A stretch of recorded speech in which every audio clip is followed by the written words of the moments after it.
Isang magandang araw mga kaibigan! Narito na naman po si Shenshen TV na magbabahagi sa inyo tungkol sa kwento ng pag-ibig.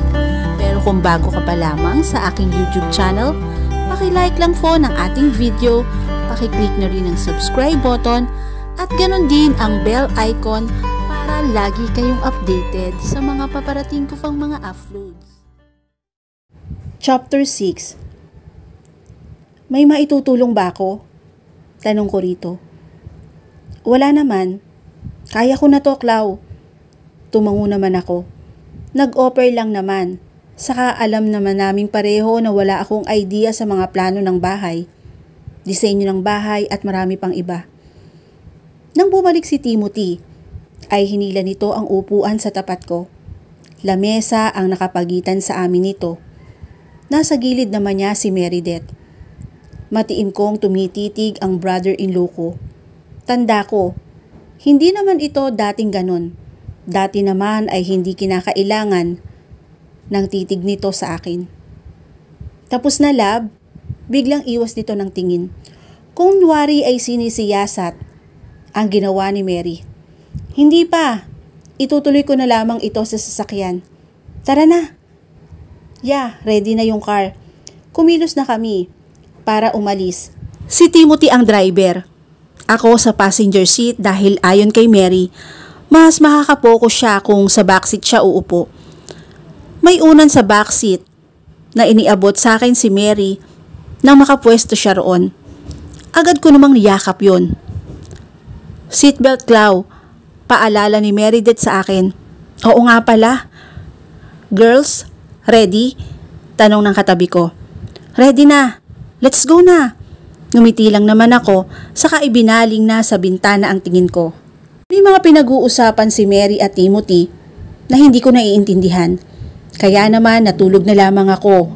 Hindi ko alam kung gaano katagal ang biyahe. Pero nagising ako na may nakahawak na sa hita ko. Bestida lang ang suot ko. Above the nilang yon. Kaya kapag ka nakaupo ay umiiksi. Kaya naman damang-dama ko ang mainit na palad na nakalapat doon. Dahan-dahan akong nagmulat ng mata. Tinignan ko si Mary gamit ang review mirror. Nakita kong sarado na ang laptop nito. Natutulog na rin ito. May suot pa nga itong earphone. Para pa akong takot. Dahan-dahang tumingin sa kanya na nasa hita ko. Pinoproseso ko pa ang nangyayari dahil naalimpungatan lang naman ako. Pero nanatili roon ang palad ni Timothy.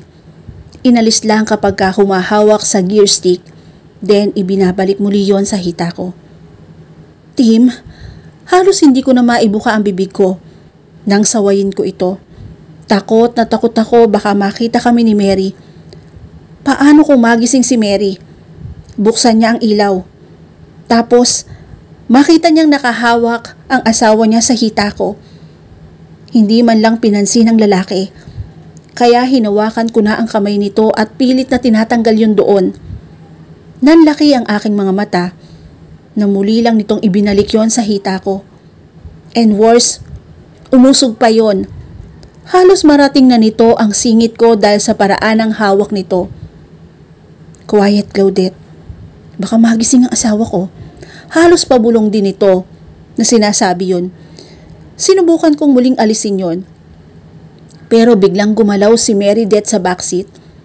Umayos ito ng kaunti sa pwesto nito, pero tulog pa rin siya. Kinurot ko na ang kamay ni Timothy sa inis ko. Hindi ko naman ito magawang sigawan dahil tiyak na maririnig ni Mary. Kaya kinurot ko na lamang dahil mukhang wala talagang balak na kumilos ang lalaki para tanggalin ang palad niya sa hita ko. Huling-huli ko pa nga ang ngisi nito. Natutuwa pa siya. Samantalang sa ginagawa niya ay pagtataksil na yon sa asawa niya. Ang dami kong gustong sabihin sa kanya pero pigil na pigil ko ang inis ko dahil nga nasa backseat lang ang asawa at kapatid ko pa. Gusto ba ng lalaking ito na magkasira kami ni Meredith? Grabe naman. Si Mary lang ang mayroon ako. Siya lang ang tanging taong pwede kong sandalan dito sa metro. Huwag naman sana nitong balaking sirain kami ng magkapatid. Nanlaki ang mga mata ko sa sunod nitong ginawa. Naramdaman ko ang daliri nito na lumalalim pa ang posisyon at gustong lakbayin. Inawat ko na naman yung muli. Umiling-iling ako at tumitig dito na waring sa titig na yon ay ipinaparating ang pagmamakaawa ko na huwag na itong gawin. Napakainit ng palad nito. Mas lalo pang uminit yon sa pagkakalapat noon sa hita ko. Relax. Pabulong pa na ani nito. Napapikit na lamang ako nang mahawi ng isang daliri nito ang underwear ko. Wala naman akong ibang saplot sa ibaba kundi underwear lang. Tapos itong bestidang suot ko. Kaya napakadali lang ditong gawin yon. Muli kong tinabig. Pero inulit lang nito saka ko naramdaman ang agad na paggalaw ng isang daliri nito roon. Stop! Usal ko. Stop, pero nakuha ko pang ipatong yung sa kamay nito at diin sa aking pagkababae. Nasisiraan na ba ako ng bait? Nasa na ang katinuan ko? Stop! Pero nakuha ko pang bahagyang ibuka ang hita ko without thinking na nasa backseat lang ang asawa ng lalaking ito. Wait! Usal ni Timothy. Akala ko ba iiwas na? Ano to? Mas malabo pa talaga ang takbo ng utak nito kaysa sa akin. Nakagat ko ang labi ko nang maramdaman ko ang paghagod ng isang daliri nito sa aking kasilanan. Tama ito. Basa na ako roon. Ganon kabilis nitong nagising ang katawan ko. Agad na nagkaroon ng reaksyon. Napakapit ako sa hawakan na magpatuloy si Timothy sa ginagawa niya. Binabaliw niya ako. Naiiyak ako. Hindi ko alam kung bakit pero parang yung isip ko ay walang panahong iproseso ang mga nangyayari. Parang sineset aside muna ang tamang gawin. Pinaiira lang nararamdamang init. Tim, parang kinakapos ako sa paghinga. Patuloy ang takbo ng sasakyan. May pagkakataon na inaalis nito yon pero ibinabalik din agad. Para nang sinisilihan ang pakiramdam ko. Hindi ko na rin makuhang sulyapan si Mary para i-check ito roon. Napakagat na rin ako sa unang nasa lap ko upang pigilan ang ungol ko. Naririnig ko ang paulit-ulit na anas ni Timothy. Nabasa daw. Alam kong ako yon. Hindi ko alam kung gaano nito katagal na nilalaro ang pagkababae ko. Nang labasan ako, ay nakangisi pa nitong isinubo ang ginamit na daliri. Habang tulog si Mary, magbanyo ka muna.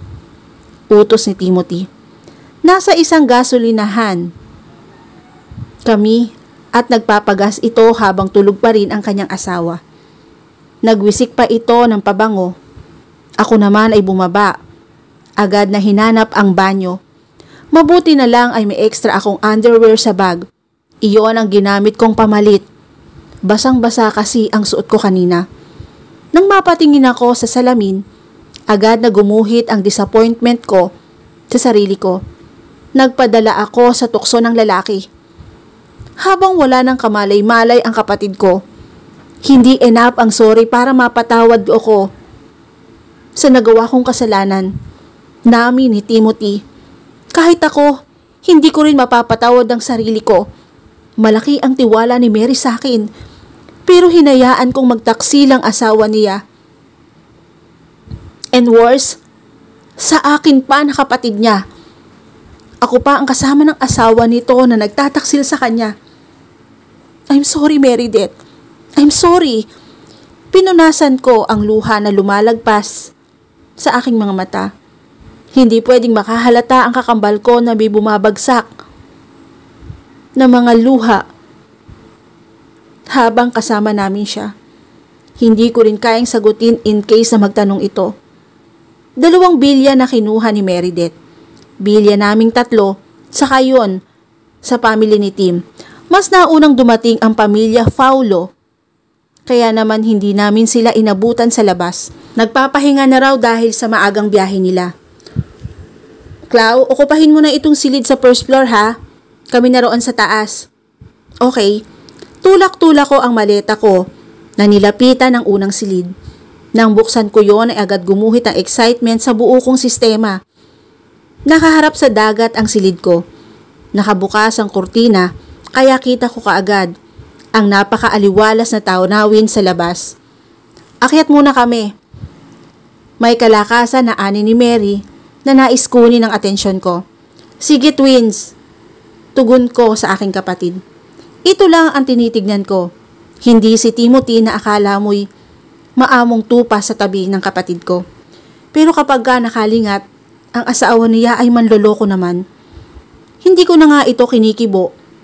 Pagbalik ko galing banyo, parang ibang-iba ito kapag kami lang dalawa. Tapos umaakto naman na normal kapag nandyan si Mary. Inila ko ang pinto bago binitawan ang maleta. Saka ko tinungo ang floor to ceiling window. Binuksan ko yon. Kaya naman sumalubong sa akin ang malamig na hangin. Perfect. Usal ko habang mangha pa rin sa nakikitang tanawin. Ganitong lugar yung masarap puntahan. Tapos handa ang mga libro na balak basahin. Tahimik kasi, hindi mainit. At maganda pa. Buti na lang talaga nagdala ako ng libro. Dumako sa couch na nakapwesto sa balcony ang tingin ko. Perfect spot. Doon ako tatambay. Hindi ko rin naman sure kung makikisalamuha ba ako sa family Faulo. Nahihiya ako na makisalamuha sa kanila. Matutulog muna ako. Then later sisimulan ko na ang magbasa. Patungo na sana ako sa kama na may kumakatok. Mary? Mary! Takang ani ko. Paika-ikang tinungo ko. Ang pinto saka binuksan yon. Hindi si Mary ang inabutan ko sa labas ng silid. Timothy? Takot sa bigkas ko. Bahagya akong napaatras ng marahan nitong itinulak ang pinto. Nag-iisip ba to? Paano kung hanapin ito ni Meredith? Pumasok pa talaga ito sa silid ko. Ito pa ang nagsara ng pinto. Kinalimutan talaga nito na nagkasundo na kami na titigil na siya sa mga pinaggagawa niya. Nakaka-disappoint ito. Inaantok ako, Clau. Pagod ang tinig na ani nito. Saka tinungo ang kama ko at pabagsak siyang humiga roon. Timothy, ano ba? Doon ka sa silid yung mag-asawa. Paano kung hanapin ka ng kapatid ko? Nag-iisip ka pa ba? Or nauntog ka kaya gumagana yung kokote mo ngayon? Napipikang tanong ko rito. I'm just tired. Nakakapag-isip pa naman ako eh. Pero tinatamad kasi akong mag-isip ngayon. Lalabas na lang ako. Giit ko rito. Don't you dare, Claudette. Masyado kang mailap. Of course. Asawa ka ng kakambal ko. Hindi ako magpapasilo sa'yo. Sa sala na lamang ako. Pati kamay ko ay nanginginig sa sobrang stress sa kanya.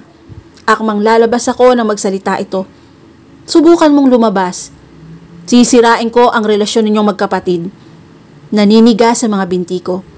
Hanggang buong katawan na ang hindi nagalaw dahil sa kamandag na bantang binitawan ng lalaki. Para akong kinakapo sa paghinga. Pero nakuha kong yumuko. Pinilit ko talaga. Hinubad ko ang suot kong sapin sa paa. Hindi na ako nag-iisipang ng ibang bagay. Pagdampot ko ay agad kong ibinato yon patungo sa direksyon ng lalaking kaharap ko. Mabilis naman itong sinalo yun. How dare you? Kapos sa hangin na tanong ko rito. Close the door. Claudette. Nanginginig pa ang kamay na hinawakan ko ang doorknob sa kamarang itinulak yon pasara. Naluluhang tinitignan ko ito. Akala ko ba si Timothy? Akala ko iba siya. Pero tulad din ng ibang lalaki na kilala ko, gagamitin ang weakness mo para mapasunod ka sa gusto niya. Mabait sa una pero kalaunan. Pakakawalan din ng sungay. Nang tignan ko ito, ay disappointment ang tingin na ibinato ko rito. What? Ano ine-expect mo? Ibe-baby kita kapag tayong dalawa na lamang ang nasa kwarto? I'm your sister-in-law, Timothy Faulo. Hindi ko yun nakakalimutan, Clau. Isn't exciting. Matakot ka sa sinasabi mo, lalaki. Mahal na mahal ka ng kapatid ko. Huwag mo siyang saktan sa iniisip mong kalokohan. Prenting ibinagsak ni Timothy ang katawan niya sa kama. Boring ang kapatid mo eh. Sa totoo lang, mahal ko siya pero wala siyang oras sa akin. Bakit pa ako titingin sa iba kung nandyan ka naman? Parang siya na rin. Baliw ka. Isusumbong kita sa kanya. Go on. Saktan mo ang kapatid mo. Mahal na mahal ka niya. Saktan mo siya ng mga salitang pareho nating alam na ikaguguho niya. Nanlumong napayuko ako. Bakit bigla ngayong inilabas nito ang mga sungay niya na nakatago? Bakit biglang naging aggressive ang lalaking ito na gawin ang balak niya? Demonyo ka. Disappointed na anas ko rito. Nag-angat ako ng tingin at matalim itong tinitigan. Pero parang baliwala lang yun sa kanya. Is that a compliment? Babe? Painosenteng tanong nito sa akin. Nakuha pa nitong pumikit. Naiisip ko tuloy na iba to rito ang namataang base. Pero kapag ka tinamaan naman ito, ano na lang ang idadahilan ko kay Mary at sa pamilya ng lalaki kung mapupuruhan ko siya. Nagmulat ito at tumingin sa akin. Relax, babes. Uminom ng sleeping pills ang kapatid mo para raw tuloy-tuloy ang tulog niya at makapagpahinga muna siya. Come here, tumabi ka sa akin. Timothy, ano ba? Gusto ko magpapadyak sa labis na frustration dahil sa inaakto nito. Parang ibang Timothy itong kasama namin sa out of town na ito. I said, come here! No! Matigas sa tanggi ko. Don't make me wait, Claudette. Hindi mo alam kung anong kaya kong gawin para lang makuha ang gusto ko. Bakit mo ba ito ginagawa? Ang bait ni Meredith sa iyo. Giit ko. May pagkukulang siya. Sa'yo kukunin yon. What the fuck? Malutong na mura ko. Tinap nito ang pwesto sa kaliwang bahagi nito. Higa! Muli nitong inutos sa akin. Para akong robot na kumilos palapit sa kama. Naiiyak ako. Maingat na sumampa habang sunod-sunod na pumatak ang aking mga luha. Higa raw kaya naman yon ang ginawa ko. Higa ako sa tabi nito. Pero hindi ito nakontento, pinauna niya pa ang braso niya. Nagbilang ako hanggang 10. Nakikiramdam sa magiging hakbang na lalaki. Ngunit wala naman itong ibang kinikilos bukod sa hinapit lang niya ako at padikit sa katawan niya. Tumagilid ako pero mas mukhang naging pabor dito. Niyakap niya na mahigpit ang bewang ko. Idinikit pa lalo ang kanyang katawan sa akin. Ilang saglit pa ay banayad na ang kanyang paghinga. Mukhang natulog na. Sa takot na gawin nito ang banta, tiniis ko ang pwesto naming dalawa. Nakatulugan ko na lamang din at nagising lang ako sa banayad na paglama sa dibdib ko. Hindi pa totally nagigising dahil ninanamnam ko pa ang pakiramdam na may lumalama sa aking dibdib.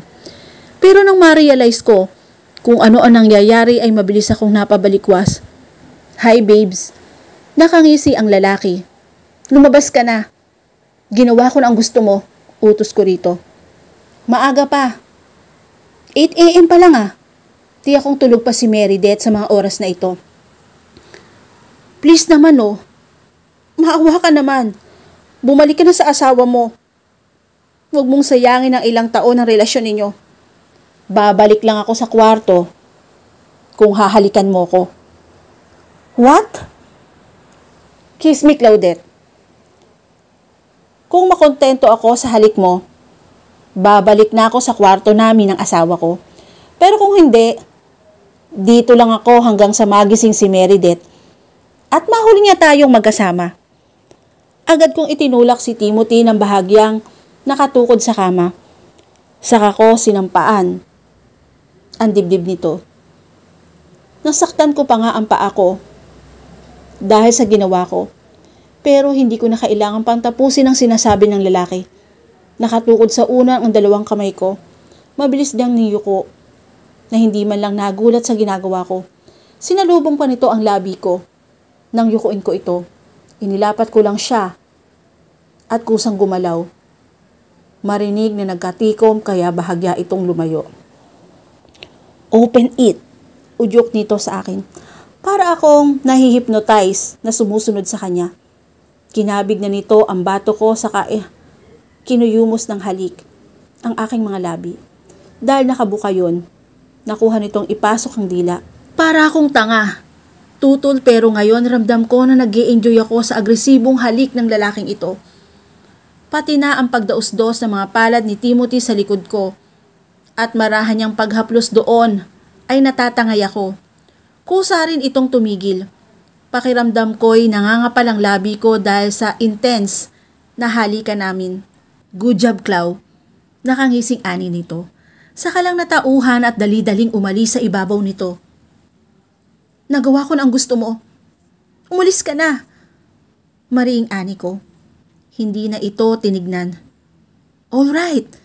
Kumilos na ito at bumaba na ng kama. Hindi ko na talaga siya tinignan kahit na magtungo siya sa pinto. Asahan mong hindi yan ang huling halik na ibibigay mo sa akin. Sunod ay ang pagsara ng pinto. Pabagsak na iniga ko ang katawan. Dinampot ko rin ang unan at ipinatong ko sa aking mukha. Pero agad ding tinanggal nang maamoy ko ang lalaki roon. Iyon nga pala ang ginamit niya nang matulog kanina. Hindi ko alam kung gaano ako katagal na natulala. Saka lang ako kumilos dahil kumakatok na si Meredith. "Twin, mag-lunch na tayo. Tulog ka pa ba? Halika na." "Gising na ako, Mary. Wait lang." Malakas din na ani ko sa kabumangon. Pinagmasdan ko muna ang paa nang makatiyak na okay naman. At saka tumayo na ako at lumapit sa pinto. Binuksan ko yun. Bumungad si Meredith na press na press. Malawak ang ngiti nito. Agad na pumasok ito sa kwarto ko. Ako na lang ang nagsara. May reservation na tayo sa restaurant. Naroon na rin ang family ni Timothy. "Hindi ba nakakahiya?" Tanong ko rito. "Bakit naman nakakahiya? Family ka namin, no?" Sabay angat nito ng bitbit. "Pwede ba tayong mag-twinny outfit?" Naka-summer dress ito. Naabot hanggang talampakan, off-shoulder yon at kulay puti. Nakatirintas din ang buhok nito at may sunglasses din. "Kasya kaya?" "Of course naman, no? Hihintayin kita rito. Baka kasi magmuni-muni ka pa eh." At dito na po nagtatapos ang chapter 6 ng aking kwento. Maraming salamat po.